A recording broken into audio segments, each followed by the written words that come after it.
if you want to build a company, then I think the answer to building the company always comes in doubling down on the thing that you are very good at. For you to be in the heart of the audience, you must start with being in the mind of the audience. And to be in the mind of the audience, you must be in the eyes of the audience. And that means necessarily go viral, and go viral necessarily means be controversial. The ability to snap your fingers, record a 10-second video, and have that be seen by 100 million people. This has never before been possible in human history, and you have no idea how powerful that can be. Cluey launches April 20th, and right now it's been like almost 3 months now, and Cluey has gone from 0 to 5 in that time. I think I might personally know the Twitter algorithm better than any single person in the world right now. Yeah, I mean, like, especially on Twitter, like we literally sign $1 million enterprise contracts because people think my Twitter is funny. That's product market fit. Product market fit. Product market fit. I called it the product market fit question. Product market fit. Product market fit. Product market fit. Product market fit. I mean, the name of the show is Product Market Fit. Do you think the Product Market Fit show has product market fit? Because if you do, then there's something you just have to do. You have to take out your phone. You have to leave the show 5 stars. It lets us reach more founders, and it lets us get better guests. Thank you. Roy, welcome to the show, man. Thanks for having me, brother. Dude, so I'm excited for this one, man. Obviously, I've watched a bunch of the viral videos, downloaded the app, and using the app actually quite a bit. And I must say, it's pretty freaking awesome, dude.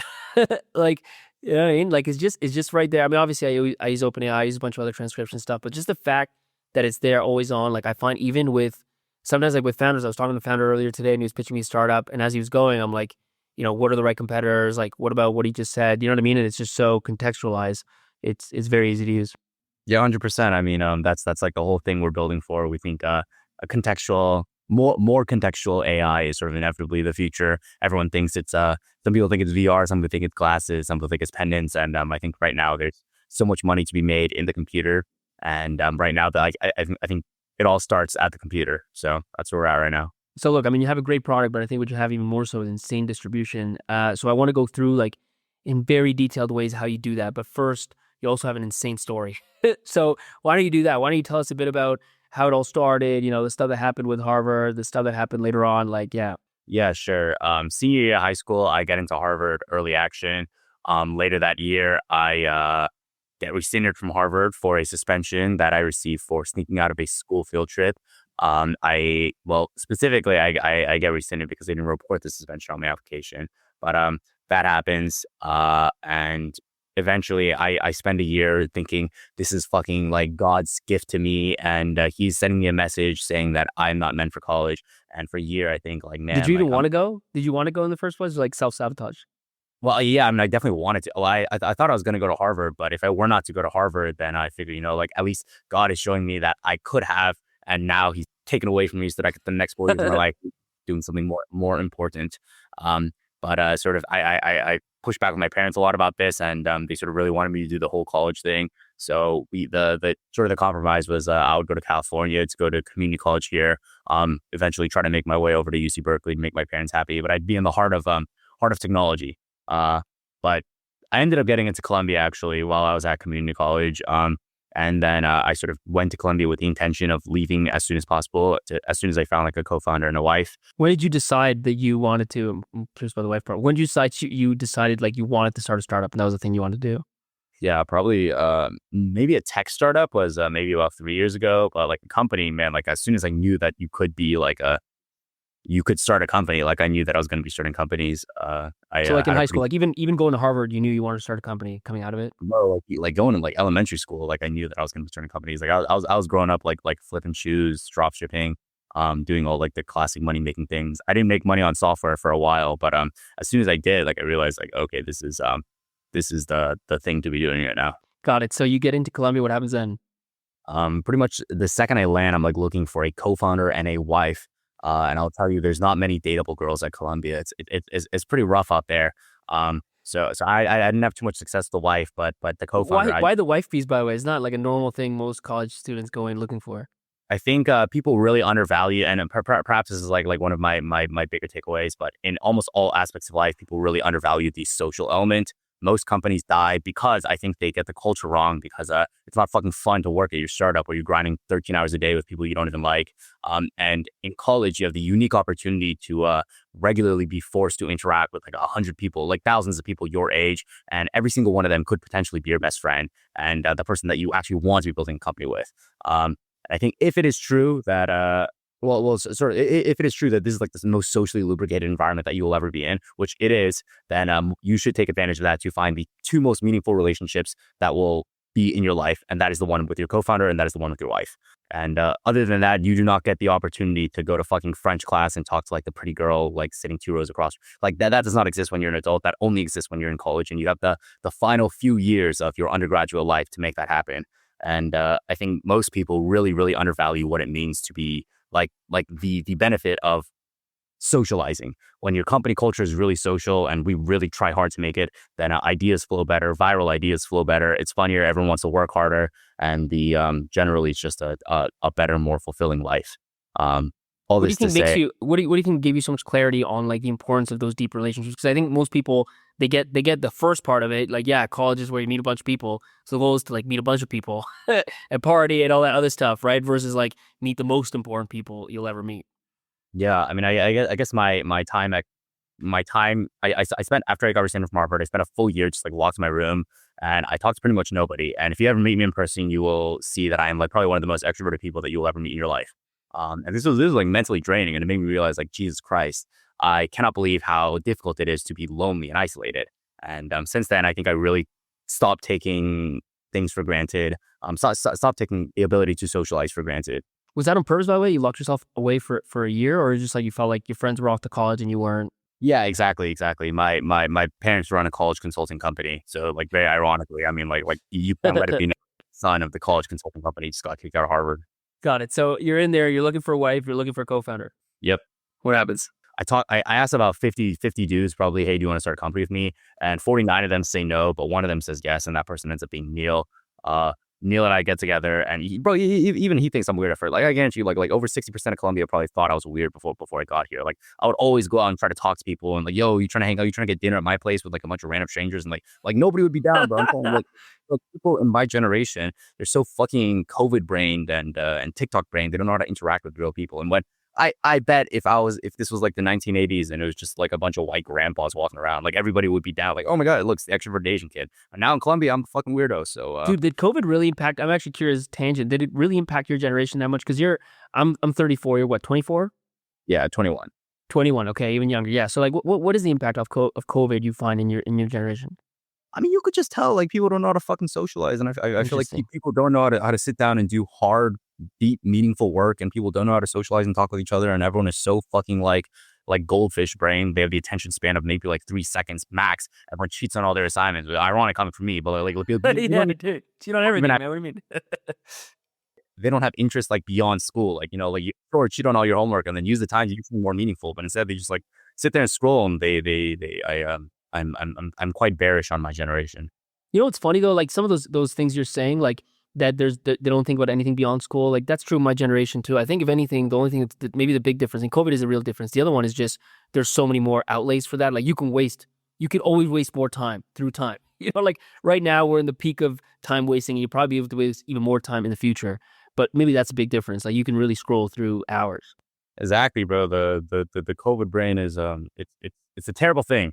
Anyways, Neil and I get together, and for the entirety of my time at Columbia, like we're just hacking on a bunch of things. We try and do like a blind dating app. We try and do like an AI note taker or like an AI lecture note taker. We do a bunch of bullshit, and then we eventually land on what we think is going to be our big idea, which is this. We call this drink, and this is sales AI generated sales leads for liquor distributors, and it's the most bullshit idea ever. Like it started with we tried so many things, and at one point, you know, we're like, let's follow the traditional YC advice, let's go talk to users, and let's go pick a sector and find a problem. So we talk to bartenders because we think it'll be fun to talk to bartenders in New York City. Worst case, nothing pans out, like we'll be friends with all the popular bartender owners. Eventually, like we iterate towards liquor distributors, and we iterate towards a problem that we think is worth solving, which is they can't find sales leads because New York has so many restaurants opening and closing every day, and that nobody can keep track of all that. So we'll just use AI to do it for them. This is the distributors finding leads to sell their drinks into?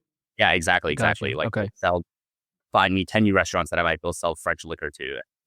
That's pretty much what we did, but it really didn't work. And the whole time I was like, my heart was actually stuck on a previous demo that we made earlier in the semester. That was a demo of a tool called Interview Coder.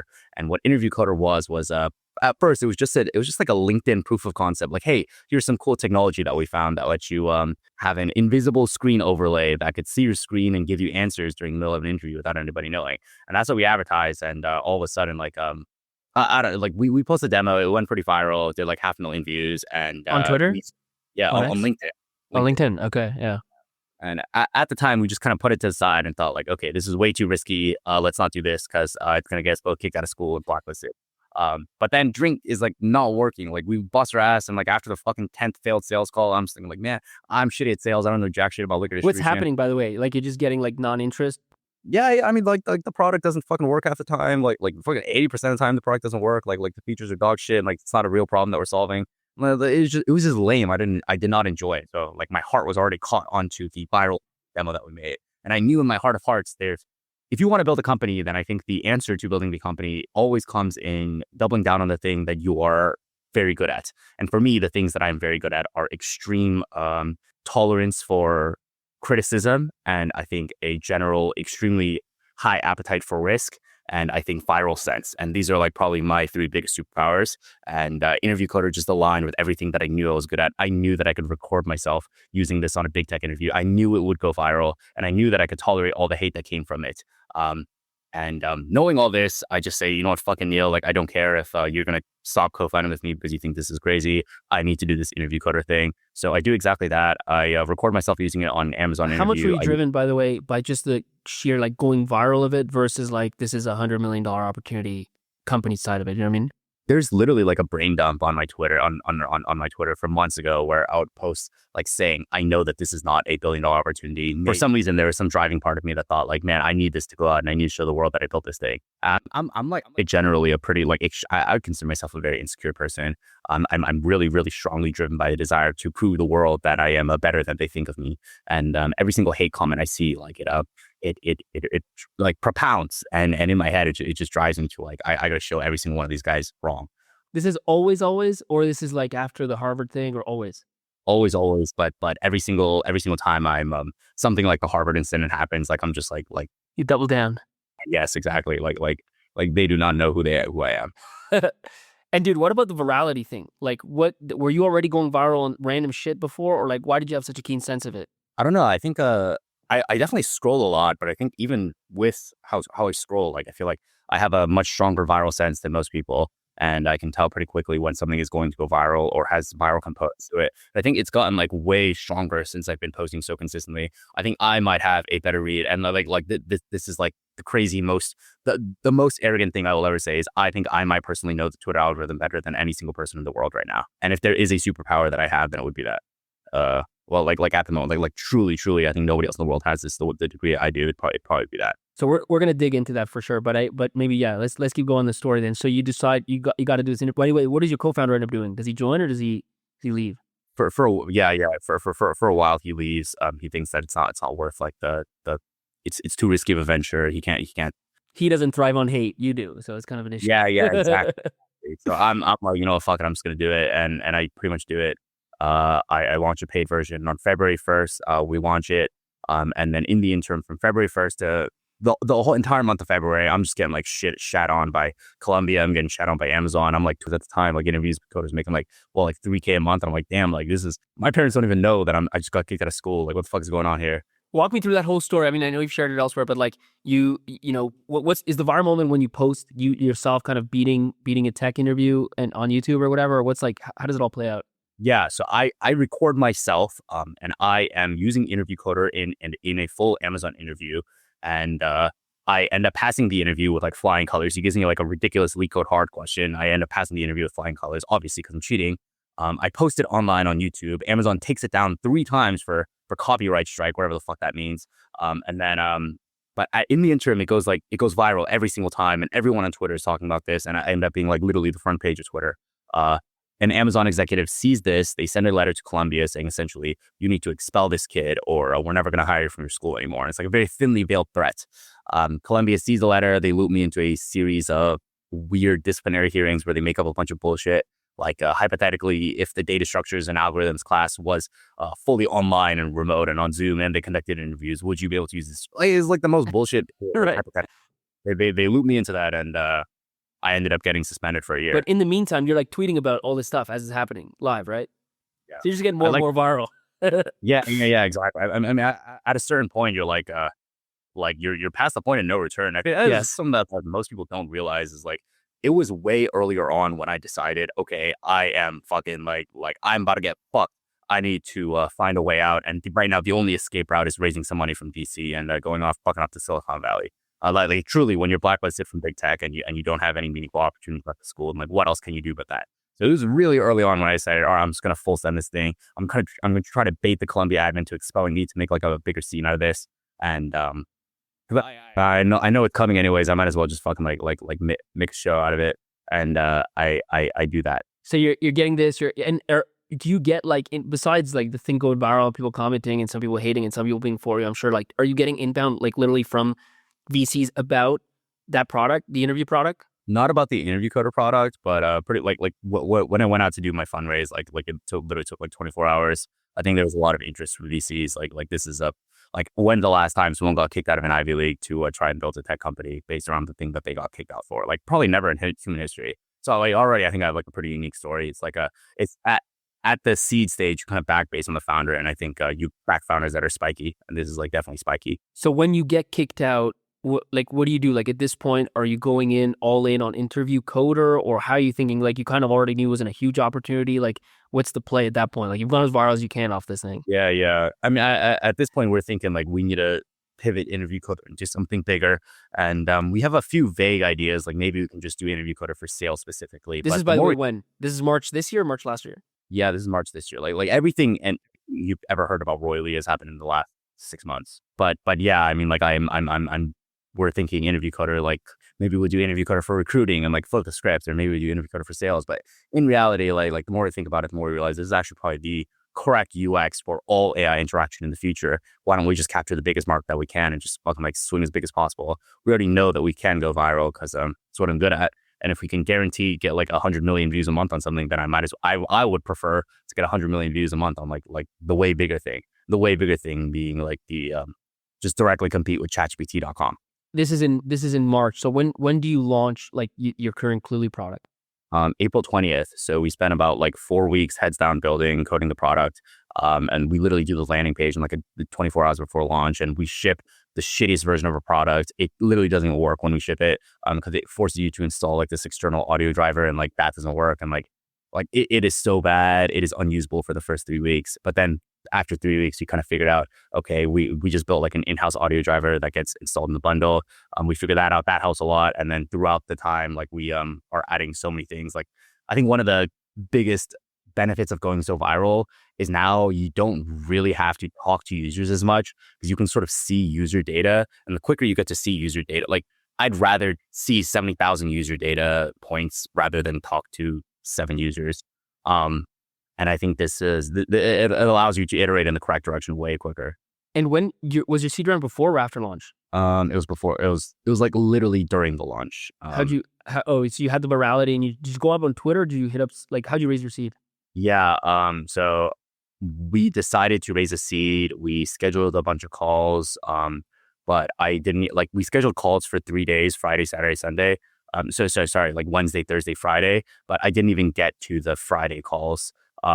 Because I started on Wednesday, and by noon on Thursday, I was finished, and the round was like way oversubscribed already. We went in thinking we were going to try to do $3 million at 30 million valuation, but like just people kept coming in. So we had to close it at one point. So we closed at 5.3 at 30, but literally you 2 more hours of investor calls and we probably would have done like 7 mil.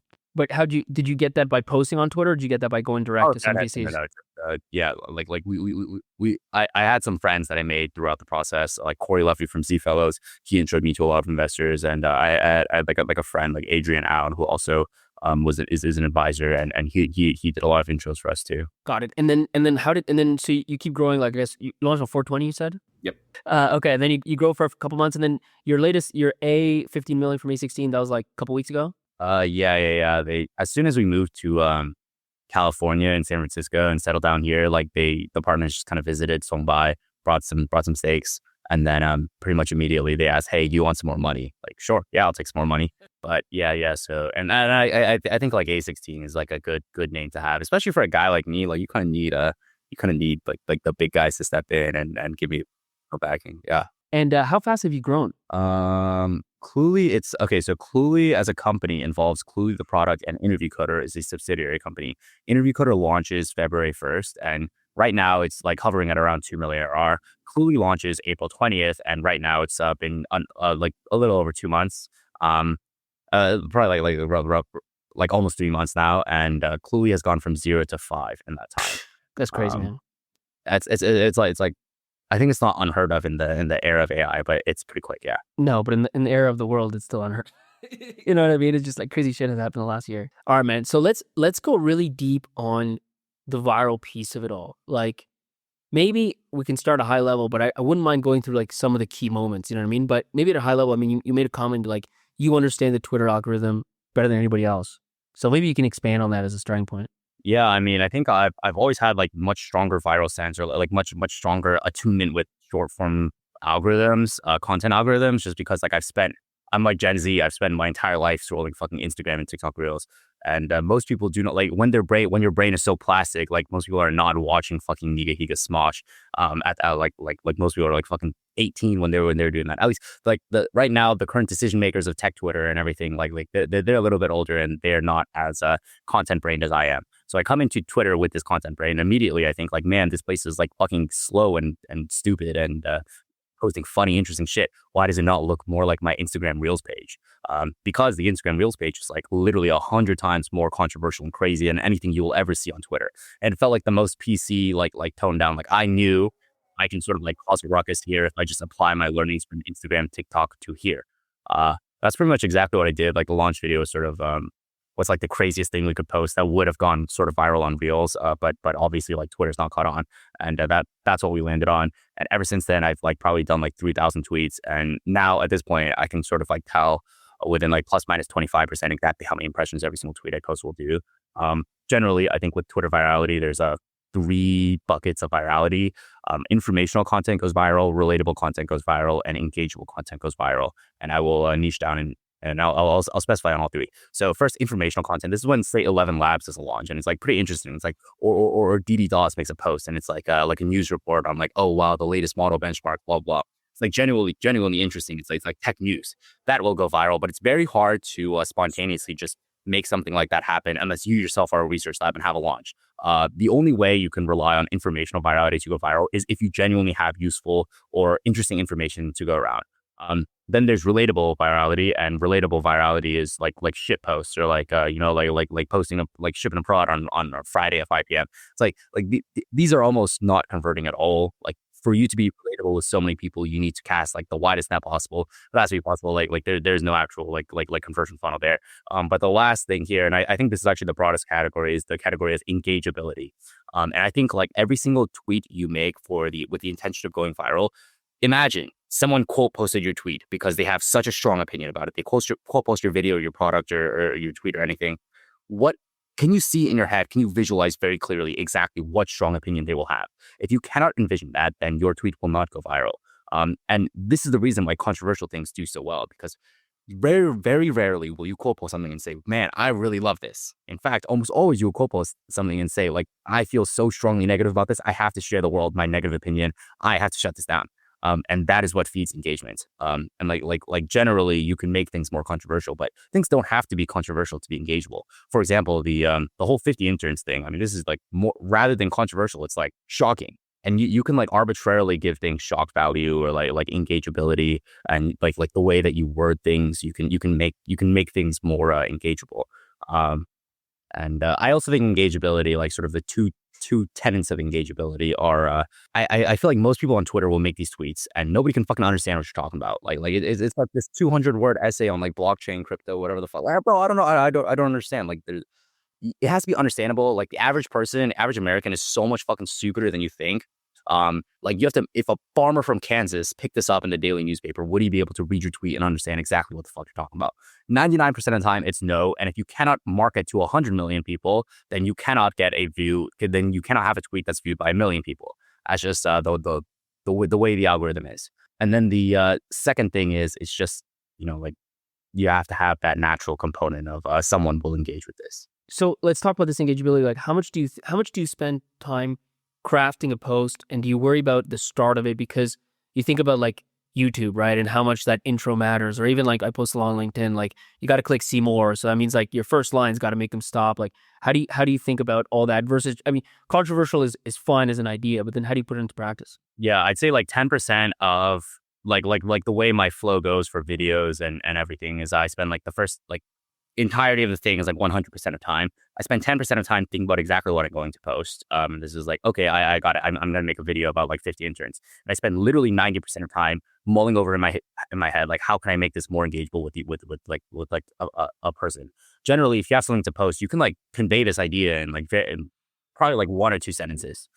There's almost no idea that you cannot boil down to like 1 or 2 core sentences.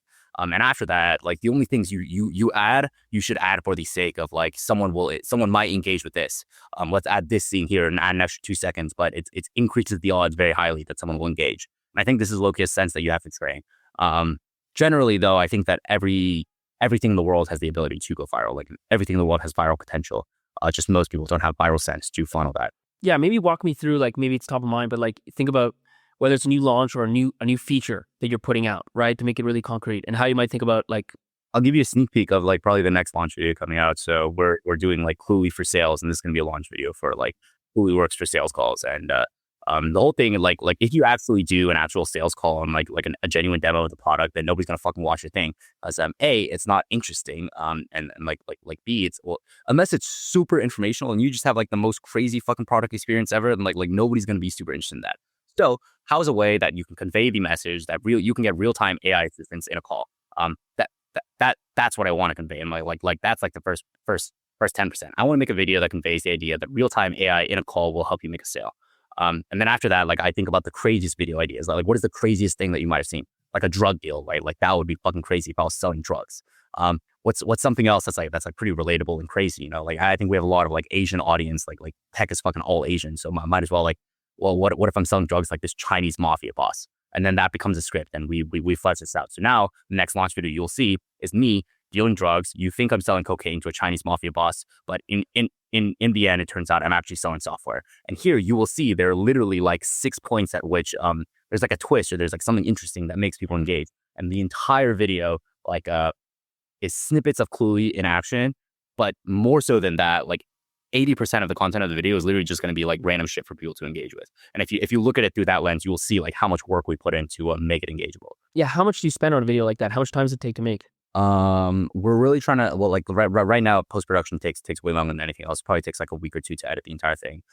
Script writing, planning, and everything, like maybe if we work hard and that's my sole focus, like 3 days tops. What about like at the beginning, right? Like or like now you have more resources, you should, professionalize all of it. I'm sure you got a bunch of interns doing a bunch of videos, and you can choose and pick which ones you're going to release, whatever. That's a bunch of stuff, right? But like in the earlier days, interview coder days, how, less resources, less time, like how do you still put out something that could go viral when you don't have the ability maybe to do that, like production value? Or how do you think about it at that point?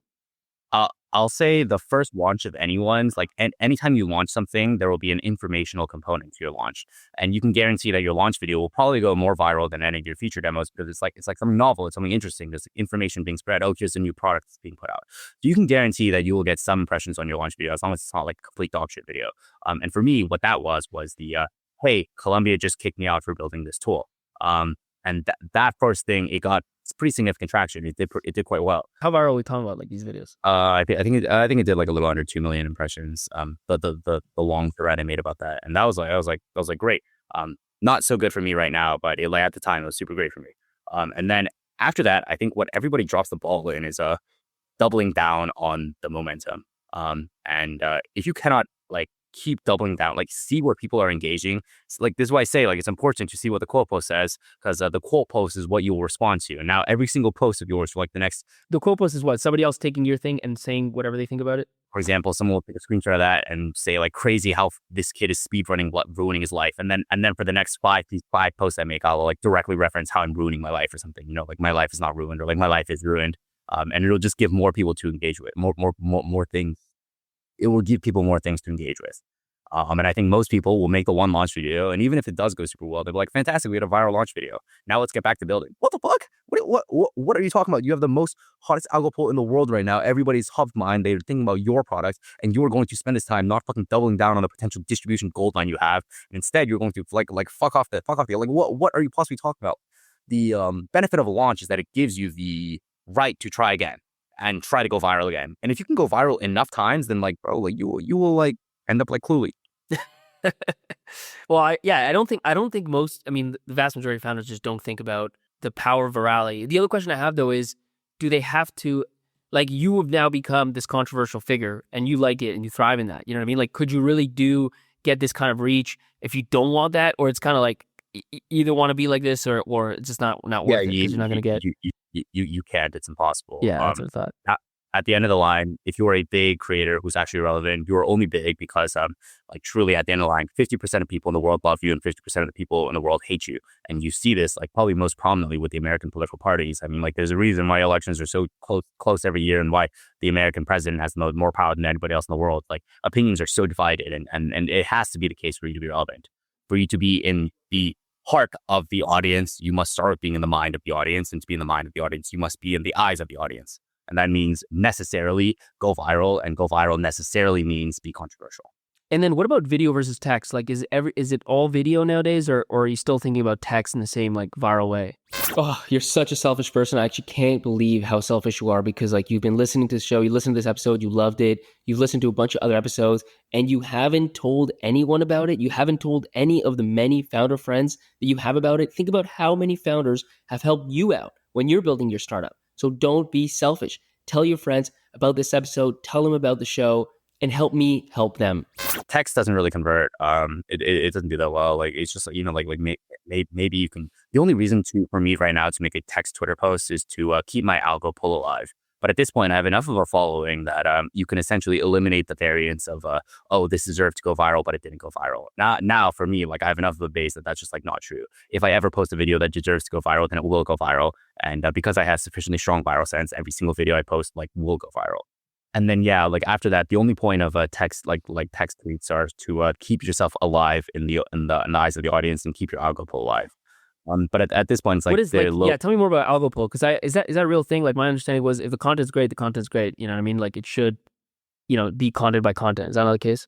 I mean, like certainly not. I don't know if it's actually baked into the algorithm or if it's just like a psychology thing. But when you have an incident that goes so viral, and you're on the front page of Twitter for being the kid who got kicked out of Colombia for building a cheating tool, then all of a sudden, like everybody is curious about you, and you're hot on everybody's mind, and they're more likely to react to your posts, more likely to visit your profile, more likely to see what you're doing and comment, because like they remember you.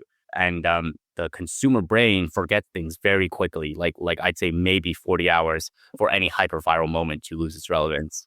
So it's more about it's less so about the actual algorithm. It's more about the fact that like if your name is hot, then the next post, people scrolling, they're just more likely to stop because they recognize your name and they're like, oh, I want to see what this kid's up to next. Yeah, I'd say that. I mean, well, I actually don't know the Twitter algorithm. I can only imagine that there must be something baked into there where like if someone made a super viral post, their content gets pushed out more because the algorithm thinks that they'll make more interesting content.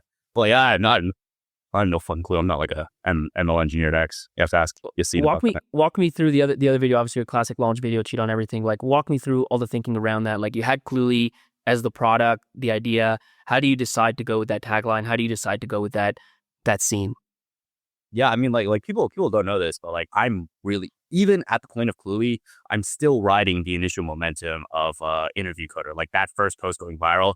So I'm saying like you have the fucking distribution potential gold mine that you get out of just making something very reactionary and then reacting to all the reactions over and over again cyclically. It will literally like spiral you up into something that you never even knew existed. Like it started with me building the cheating tool for interviews, Interview Coder. That goes viral. And then eventually like I just keep doubling down until I build a product that has nothing to do with cheating pretty much. And I'm just forced to call it cheat on everything so that it can like spark reactions and I can ride the algo pull of that initial momentum. Like people do not fucking understand.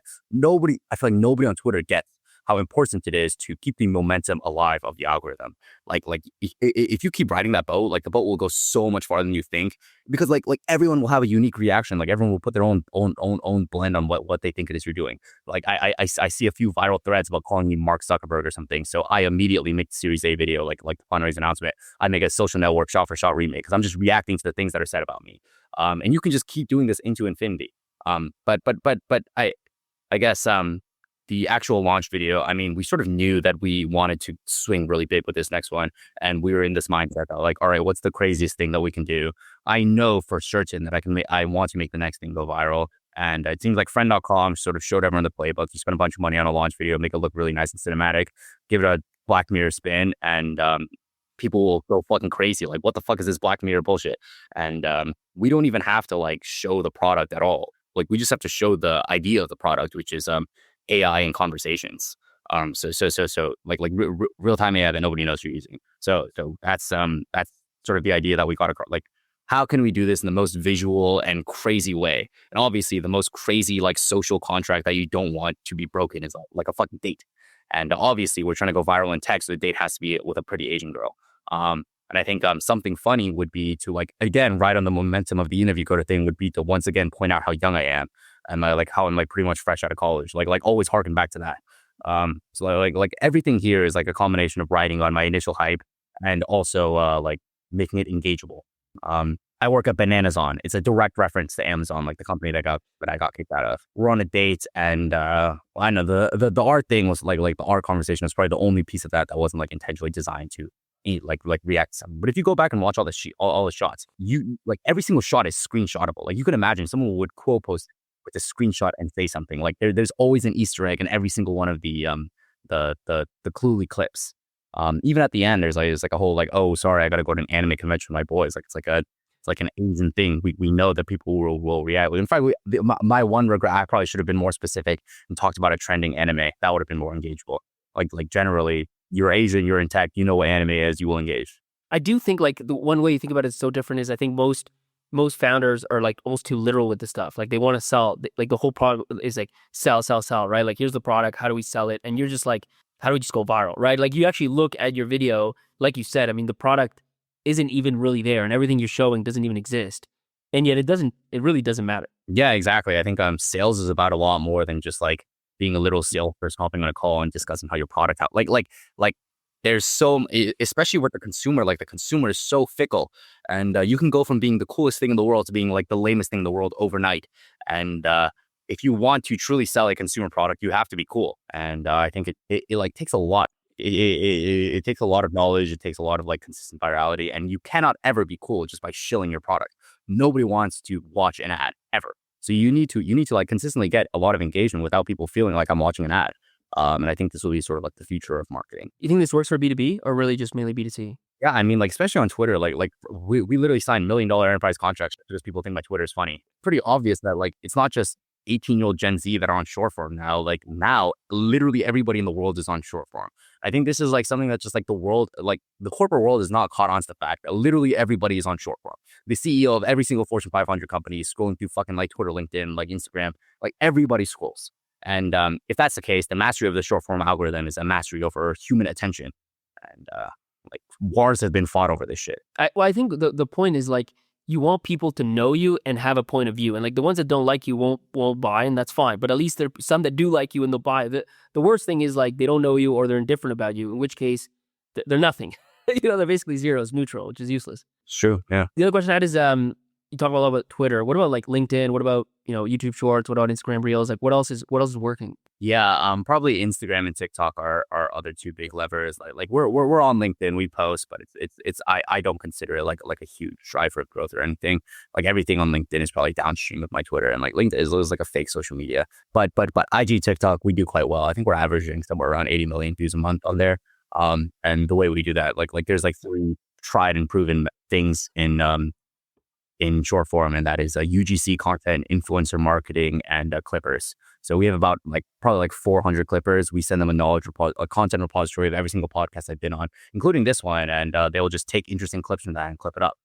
You find that does well? It literally directly correlates with how crazy I can be on podcasts, but sometimes it'll be like Monday morning and I'm a little less energetic, and sometimes I'll like say something crazy about like fucking ancestry and women, and those tend to go more viral. This is not converting at all, by the way. Like the only point of this is for more people to like hear the Cluely name and be like, what the fuck, like another Cluely thing on my For You page.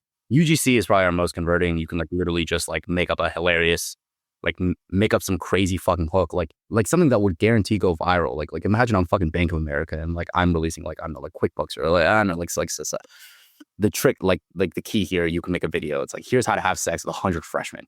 I'm an accountant and I have so much time at work, and like I have all this work I need to do. So instead, I use this Bank of America feature to offload all my work, and with all that extra time, I'm able to DM a bunch of freshmen so that I can have sex with them. Like, what the fuck are you talking about? Like you're literally like these two things have almost nothing in common, but the hook, here's how to have sex with 100 freshmen. Like, what the fuck? Like that's crazy. That in itself is viral, and like you can literally do this with any product. Just like say something completely absurd at the start and make like a extremely loose connection. As sort of what we do with a lot of the Cluely products. It's like very easy. And you say it's converting. It's like literally like you'll hook somebody with something so tangent like that, but then ultimately some will actually convert and sign up and whatever. Yeah, exactly.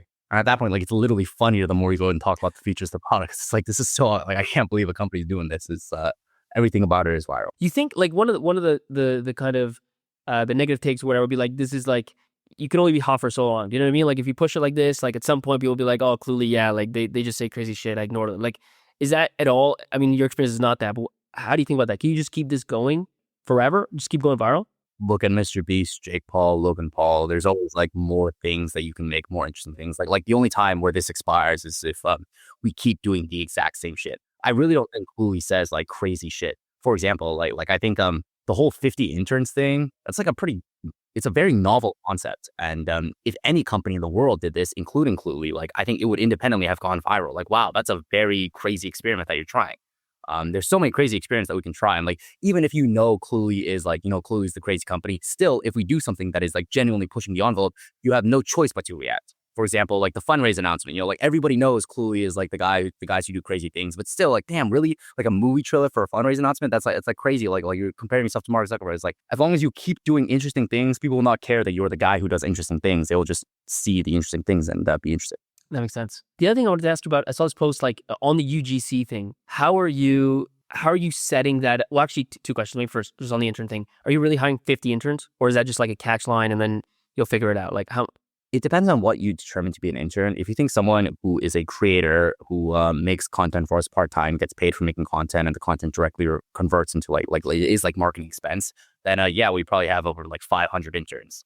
But if you think about interns like just in like the traditional brick and mortar, you come in and do work for the company, like that sense, then we have like 5. Got it. It's like pretty arbitrary, but 50 is like makes people shocked. Somewhere in between 5 and 500. What and walk me through that UGC. Like now that you've got the resources to actually set it up, like how have you set that up and created this kind of army of just like people posting stuff related to Cluely? What's the setup? I think UGC is really simple. Like the key that makes UGC work is that there's people are super underpaid right now for their ability to make viral content, and right now this delta has not been captured by anyone.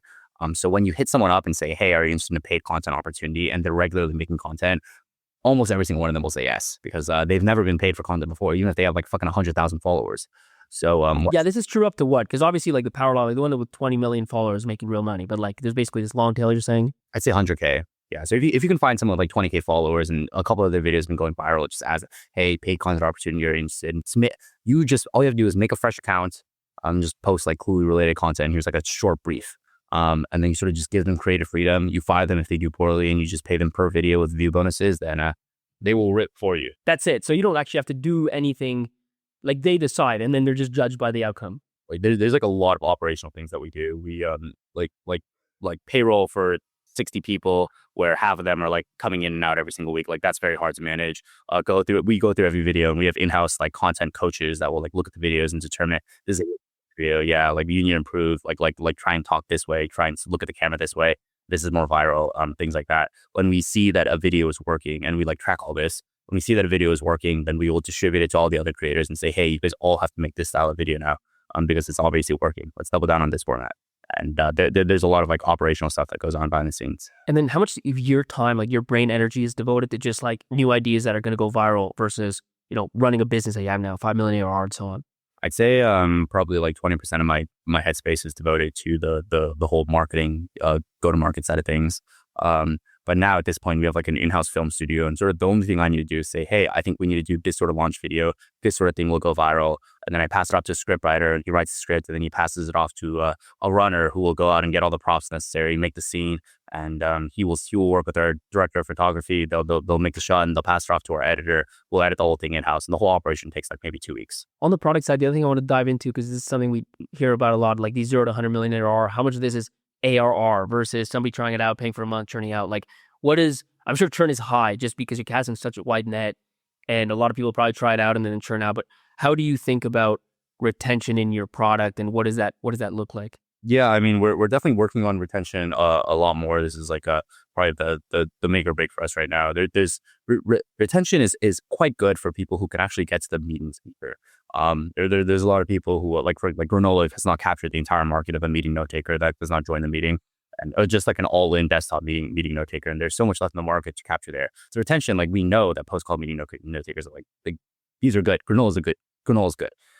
We know this. But the problem is that most people can't actually get to the product. It's like quite a novel interface, and I think most people are unaccustomed to this like pane of glass that shows up over everything. Like you're saying, they're running it, it's recording, but they're not really using it. They're not querying it as much as you'd want them to. Yeah. Where does the product go from here, by the way? Because that's the other thing. Like it's so simple, it's so easy to use, it's great, but then it's not clear like how you evolve. Yeah, well, I think it's data integrations and actions are like the next big thing. Like, can you imagine that this doesn't just integrate with the web? Imagine it integrates with all your emails, your Google Drive, your Notion, and knows truly everything about you, and it can like contextually rag over everything. Now, when you have a meeting with a person, then it can like literally all the relevant information in your life is fed into this one thing. You can just spit out to you the 1 or 2 sentences that you need most in that moment.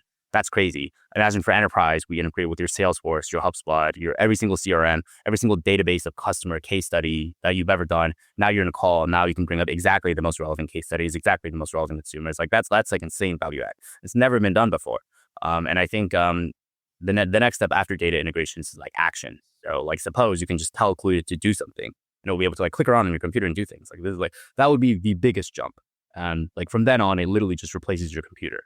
And I think like once we get to a point of like truly replacing the computer and like being a completely new graphical interface for technology, and at that point we have a very strong shot at being the winners of distributing the glasses, the pendants, the fucking brain chips, or whatever the next interface may be. You're talking about a UI being language instead of like Windows, basically. Exactly. And do you see the voice piece too? Like when you go in a meeting and you always have like Cluely as a person in there, sort of thing, and it just says shit like you. I don't know. I just imagine. I don't know. Is that a real thing, or is that just? I don't think that's where Cluely will go. Like I feel like standalone AI humans is like never going to be a thing.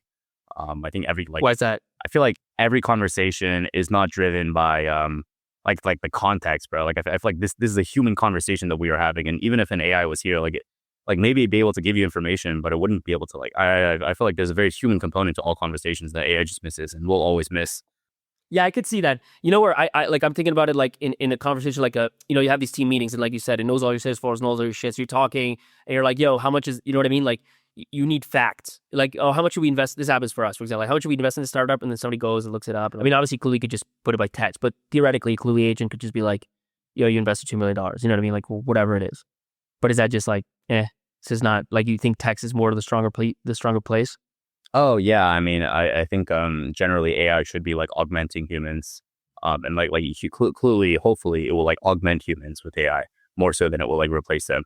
And I think yeah, it's like a much stronger product, and I think like it benefits the world more for us to build like the augmentation component of this. What do you worry about? Like, do you worry about like competition? Do you worry about ChatGPT kind of putting something out like this, or not really? Not really. I think the interaction like we move quite fast, and I think right now the current state of the product is very different from what the product will look like in 6 months. And I think sure we might intersect with some competitors, but I don't think anybody sees the exact same vision that I see with the product. And I don't really see us as zero sum, and I also don't see us as playing in the like the space that we're playing in is much bigger than I think most people realize.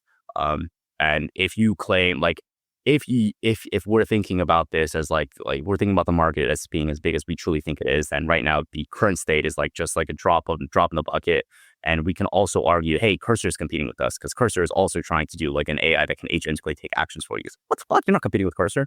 Like yeah, I'm really not worried about competition. I think I mean, ChatGPT being the one just because it's a consumer app, and they really do. I think the question is, have they? I mean, for me at least, like, are they still on this AGI thing, or have they realized that they're like mainly a consumer app, and they just need to take, I don't know, really know where they're going, and to an extent, it doesn't really matter to worry about them. But that's the only one that I would say, could in theory do something like this. yeah, certainly, and I think sometime down the line probably we'll have like a data mode of our own. Can train data based on the user experiences, and at one point we'll just have like the best actionables in the world because now we know exactly which ones are best. Cool, man, dude. Let's stop it there. Let me ask the last three questions we always end on. The first one being, it's probably pretty clear in your case, but when did you know you had true product market fit with Cluely? It's actually not clear at all. I think probably like 2 weeks ago we launched live meeting notes, and that was the first, like retention tripled pretty much overnight. And I think that's the point where we realized like, okay, we have something that is genuinely working. But with Interview Coder, that like day one for interviews, like bro, if it works, you have PMS. And at that point, like to cheat on interviews, yeah, like if it will give you the answer and you won't get caught, then yeah, that's PMS. Like it is very obvious. Like day one, we knew we had PMS. Live meeting notes, by the way, is pretty sick. I use it pretty often. I mean, sometimes you close it and open, but like just it's crazy how often you miss something, especially in like a group conversation, and you're like, oh shit, there it is. So that was a good one. Second question is, have you ever, whether with this or Interview Coder, like whatever, any of those two companies, was there ever a point you thought shit was just going to crash and burn and like just not work out? Every day, like Interview Coder, bro, was so shaky. When we launched your entire database and like fucking like I leaked the service role, like anybody could go in and like fucking like nuke the DB if they wanted. It was crazy how shaky it was, and like we were literally like putting out the fires as they were coming on. And every single day I woke up like thinking like, damn, like someone fucking hacked us for sure. Someone leaked all the information, and how the fuck now? But fortunately it didn't ever get there. Cluely, I think this is like still an ongoing issue. Like we wake up, there's like people claiming like, oh, I hacked Cluely. Man, you did not fucking hack us. And right now I think I'm in a more comfortable spot where I feel more confident with the product and the vision, and like oh shit, this actually works. Like we can actually keep growing this. But previously with Interview Coder, man, like every fucking day I woke up like oh, just show me the season desist already. You still wake up with your heart like pumping out of your chest? Less so now, but I think now we actually have some real grounding and like a real shot at like building something huge. But previously like before you sort of like, I don't think we're at escape velocity right now, but I don't think we are default dead. Last one. What's your number one piece of advice for another early stage founder? I'd say take more risks, and the opportunities in short form content are much bigger than you think. I think in our generation, there are two very big opportunities, and only one of them has been fully realized. One being AI, which obviously every tech entrepreneur is on, and the other being short form content. The ability to snap your fingers, record a 10-second video, and have that be seen by 100 million people. This has never before been possible in human history, and you have no idea how powerful that can be. That's what I would say. Roy Lee, thanks for jumping on the show, man. It's been awesome. Yeah, thanks so much for having me, brother. 85% of people who listen to the show just started listening to it this year. You're probably one of those people. In fact, the odds are 85%. Guess what? You need to go back because there are over 100 other episodes that you need to check out that are just as good, if not better, than this one. Don't miss out.